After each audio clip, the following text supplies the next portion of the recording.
자, 오늘 함께 은혜 나누실 말씀은 마태복음 9장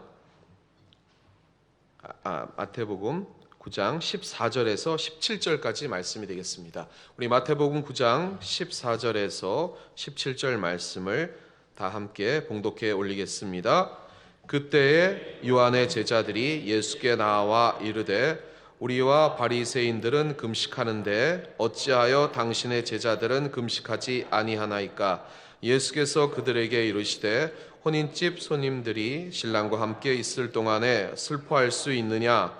그러나 신랑을 빼앗길 날이 이르리니 그때에는 금식할 것이니라.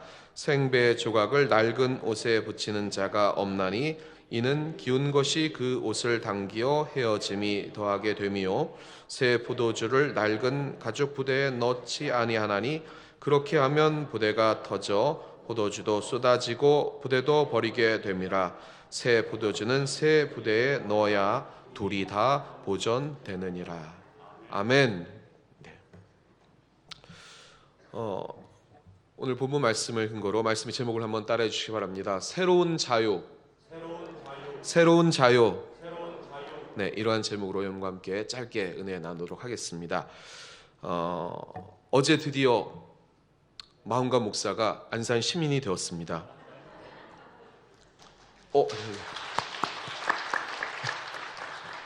네, 박수를 쳐주실 줄 몰랐는데, 네, 박수의 의미는 뭔가요? 네, 열심히 더 사역하려고 박수 주신 줄 믿습니다. 네, 제가 이제 한 30년 만에 저희 아버지께서도 이제 목회를 하셨기 때문에 이제 개척교회 바로 옆에 근처에 사택이 있어서 근거리로 이렇게 교회 집 이렇게 하면서 저도 이제 교회 학교를 좀 돌보다가 이제 한 30년 지나서 이제 오랜만에 교회 근처에 집을 얻고 이렇게 가깝게 교회 나올 수 있다는 것이 너무나도 행복하고 기뻤습니다.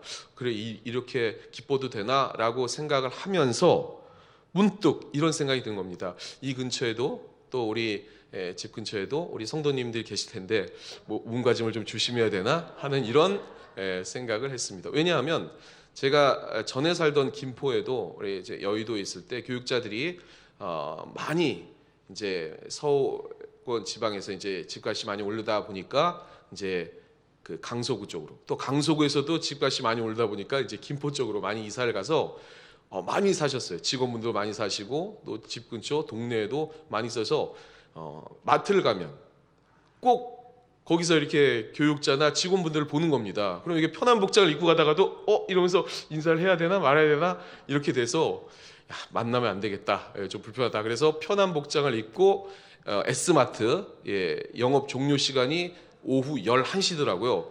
10시 40분에 물건을 사갖고 오라는 명령을 받고 내무부 장관님께서 물건을 사갖고 오라. 그래가지고 네 알겠습니다 해가지고 10시 40분에 달려갔는데 그때도 거기에 교육자분이 계시더라고요. 그래서 서로 아니 이 시간에 막 이러면서 그 똑같은 생각을 한 거죠. 이 시간에 오면은 안 만나겠지 하고 왔는데 웬걸 거기에도 우리 교육자님이 계셨습니다. 그렇습니다. 제가 무슨 말씀을 드리려고 하냐면은 우리가 예수님을 믿고 신앙생활을 하게 되면 자유를 누려야 되는데 좀 불편한 게 또 생깁니다. 그렇죠? 어떤 분은 그러시더라고요.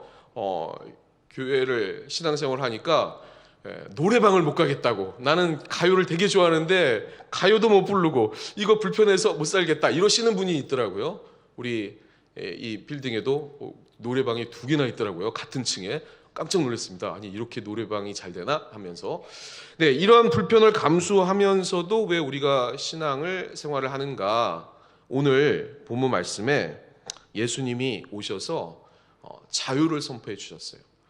율법의 시대를 끝내고 이제 복음의 시대로 접어들었는데 그럼에도 불구하고 참 자유를 누리지 못하는 그러한 사람들에게 우리가 신앙생활을 하면서도 불편함을 느끼는 것처럼 그러한 불편을 주님께서는 어떻게 해결해야 되고 참 자유는 무엇인가가 오늘 본문 말씀입니다. 그래서요, 첫 번째 한번 따라해 주시기 바랍니다. 예수님을 알아보지 못한 두 그룹. 네, 오늘 본문 14절 바로 앞에 1절에서부터 13절에는 예수님을 알아보지 못한 한 그룹이 나옵니다. 그 그룹이 누구냐면 바리새인들이었습니다. 바리새인들은 예수님께 책망을 받았죠. 왜 그러냐면 이 바리새인들이 봤을 때 그 당시에 죄인 취급을 받았던 세리 그리고 또 그런 범죄자들과 함께 주님이 식사를 하고 계셨거든요. 그거는 율법에 금하는 것인데 주님이 자유롭게 식사를 하니까 당연히 이 바리새파 사람들은 예수님에게 왜 그러냐고 예수님을 비난했던 것입니다. 그때 우리 주님이 하신 말씀이 나는 의인을 부르러 온 것이 아니라 죄인을 부르러 왔다라고 하시면서 그 바리새인들을 책망하십니다. 너희들의 기준이 누가 죄인이라고 너희들이 마음대로 판단하느냐라고 우리 주님 말씀하신 거죠. 우리 안에서도 그러한 생각을 가진 사람이 있습니다. 저 사람은 죄인, 저 사람은 의인. 그러나 하나님께서는 하나님께서만이 그것을 판단하는 거지 사람은 판단해서는 안 된다라고 말씀하신 겁니다. 왜냐하면 우리는 모두 죄인이기 때문에 우리가 판단하는 것이 아니라 하나님이 판단하시는 거고 우리는 은혜로 살아가는 존재이기 때문입니다. 오늘 본문 말씀은 이제 예수님을 알아보지 못한 두 번째 그룹이 나옵니다. 이 두 번째 그룹은 예수님에게 호의를 가진 침례 요한의 제자들이었습니다. 이들이 생각할 때는 침례 요한이 예수님을 호의롭게 대했고 그리고 예수님도 침례 요한에게 침례를 받으셨기 때문에 어쩌면 예수님도 침례 요한의 그 뜻을 따라서 어떤 제자로서의 어떤 그러한 일들을 하지 않을까 하고 호감을 보이다가 예수님께 의문을 제기하게 된 것입니다. 그게 오늘 본문 말씀 14절인데요. 한번 14절 말씀 같이 한번 합독해 보겠습니다. 시작. 그때에 요한의 제자들이 예수께 나와 이르되 우리와 바리새인들은 금식하는데 어찌하여 당신의 제자들은 금식하지 아니하나이까. 유대인은 공식적으로 1년에 4차례 금식을 해야만 합니다. 그것은 이제 스가랴 8장 19절에 나오는데 우리 같이 한번 합독해 볼까요? 시작. 만군의 야훼가 이같이 말하노라. 넷째 달의 금식과 다섯째 달의 금식과 일곱째 달의 금식과 열째 달의 금식이 변하여 유다 족속에게 기쁨과 즐거움과 희락의 절거들이 되리니 오직 너희는 진리와 화평을 사랑할지니라. 네, 여기에 따른 근거는 시간이 없어서 왜 이때 4번 금식을 하냐는 나중에 한번 설명을 드리도록 하겠습니다. 그것 외에 그리고 경건하다고 생각되어지는 바리새파 사람들은 일주일에 2번 금식을 철저하게 지켰습니다. 그리고 침례 요한도 경건 생활을 유지하기 위해서 그 금식을 권면을 하고 있었습니다. 그러니까 당연히 이 금식을 하지 않는 예수님의 제자들을 보고 왜 금식하지 않냐고 의문을 제기하고 예수님을 비판하는 게 어찌 보면 당연했습니다. 그런데 예수님께서는 이러한 질문을 받고 어떻게 답을 하셨냐면요. 우리 주님을 알라고 그렇게 말씀하셨습니다. 두 번째, 예수님을 알아본다는 것. 그게 15절 말씀에 나와 있습니다. 우리 같이 한번 15절 말씀 같이 한번 합독해 보겠습니다. 시작. 예수께서 그들에게 이르시되 혼인집 손님들이 신랑과 함께 있을 동안에 슬퍼할 수 있느냐? 그러나 신랑을 빼앗길 날이 이르리니 그때에는 금식할 것이니라. 이게 무슨 뜻일까요? 왜 금식을 하지 않습니까? 당신의 제자들은 왜 금식을 하지 않습니까? 라고 했을 때 우리 주님이 이렇게 말씀하셨다는 거예요. 이게 무슨 뜻입니까? 혼인집 손님들이 신랑과 함께 있을 동안에는 슬퍼할 수 있느냐? 예수님께서는요 금식 자체를 부인한 것이 아니라 우리 산상설교에도 금식은 은밀히 하라고 하셨지 않습니까? 그러나 지금은 금식할 때가 아니다라고 지금 얘기하고 있는 것입니다. 지금은 주님과 함께 음식을 나누며 즐길 때라고 얘기를 하시는 것입니다. 여러분 좀 이해가 가십니까? 왜 금식을 하지 않느냐? 지금은 금식할 때가 아니고 즐길 때다. 왜죠?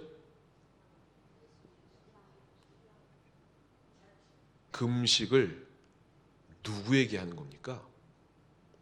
누구에게 간구하며 금식을 하는 거죠? 주님이시잖아요. 주님이 여기 앞에 있는데 왜 당신은 금식하지 않습니까? 당신의 제자들이라고 하지만 우리 주님까지 포함한 거죠. 우리 주님이 봤을 때는 얼마나 황당하시겠어요. 그렇죠?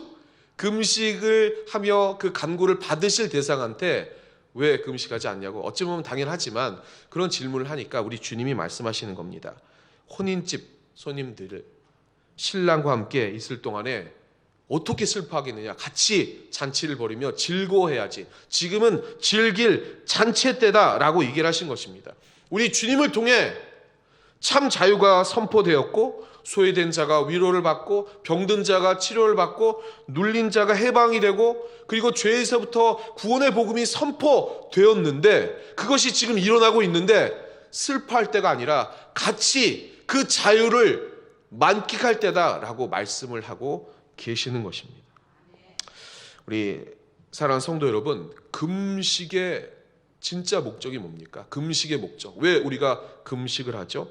금식의 목적, 이사야 58장 6절에 이렇게 되어 있습니다. 우리 같이 한번 합독해 보겠습니다. 시작.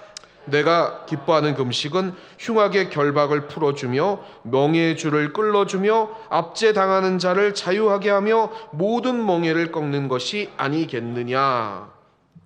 기도원에 가보면은요, 우리 예전 우리 최사실 기념 금식 기도원에서도 그게 이렇게 붙어져 있었습니다. 그렇죠? 여러분도 보셨죠? 내가 기뻐하는 금식은 흉악의 결박을 풀어주며. 맞죠? 금식을 하면 결박이 풀어지고 멍에의 줄을 끌어주고 압제한 자한테 자유를 주고, 그리고 모든 멍에를 꺾어 주는 것 맞지요? 맞습니까? 그래서 금식하면은 자유를 주고 기도가 응답되고 소원이 빠르게. 그런데 이 6절 말씀의 근본, 더 원 그 텍스트의 문맥상의 의미는 왜 이런 말씀을 했냐면요, 3절 4절 말씀 우리 같이 한번 합독해 보겠습니다. 6절 말씀 전에 나오는 말씀이에요. 같이 합독해 보겠습니다. 시작. 우리가 금식하되 어찌하여 주께서 보지 아니하시오며 우리가 마음을 괴롭게 하되 어찌하여 주께서 알아주지 아니하시나이까. 보라, 너희가 금식하는 날에 오락을 구하며 온갖 일을 시키는도다. 보라, 너희가 금식하면서 논쟁하며 다투며 악한 주먹으로 치는도다. 너희가 오늘 금식하는 것은 너희의 목소리를 상달하게 하려는 것이 아니니라. 이게 무슨 말씀이냐면요, 이스라엘 사람들이 경건하게 금식을 이렇게 철저하게 했습니다. 그리고 금식하고 부러지셨는데 기도 응답이 안 되는 거예요.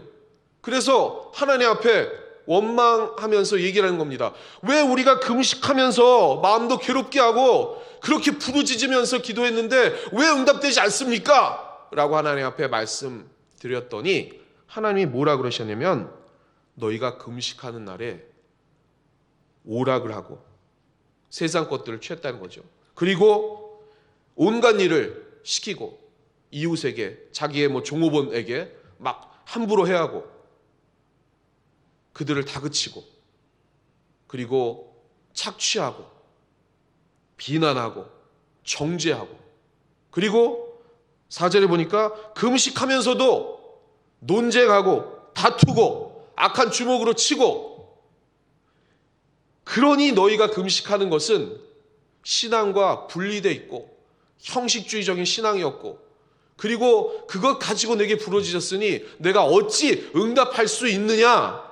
내가 기뻐하는 금식은 흉악의 결박을 하나님이 풀어주시는 게 아니고, 흉악의 그 결박, 너희 안에 있는 흉악의 결박을 풀어주고 네 안에 있는 원망, 불평, 좌절, 그리고 분리, 판단, 정죄를 끊고 참 자유를, 내 사랑을 주는 것이다. 그러니 그러한 기뻐하는 금식을 삶에서 행해라 라고 하는 것입니다. 우리가 예배 나오기 전에 형제와 화해하라고 하신 말씀과 일맥상통하는 말씀이죠. 우리 안에 그런 것이 있습니다. 금식은 영적인 일에 더욱더 집중하고, 그리고 자신을 죽이고 이웃의 고통이 무엇인지를 깨달아 하나님과 화평하려고 하고 하나님의 뜻을 이해하려고 하고, 그리고 하나님이 말씀하신 그 사명을 감당하기 위하여 금식하는 것이지, 기도 응답 받으려고 금식하는 것은 그 이후에 부수적인 일이라고 주님이 말씀하시는 거예요. 요한의 제자들이 금식 자체에 매달려서 밥 먹지 않는 그런 형식적인 신앙의 그 의미를 두고 있었습니다. 그리고 그것이, 금식이 경건한 생활의 증명이라고 생각을 했던 것입니다. 침례 요한이 이 제자들에게 얘기한 것은 그 경건 생활을 유지하기 위해서 너희들의 삶을 더욱더 고귀하게 만들고 하나님의 뜻을 분별하라고 하는 거지, 제자들은 오해하고 있었다는 거예요. 형식적인 신앙으로 나아갔다고 하는 것입니다.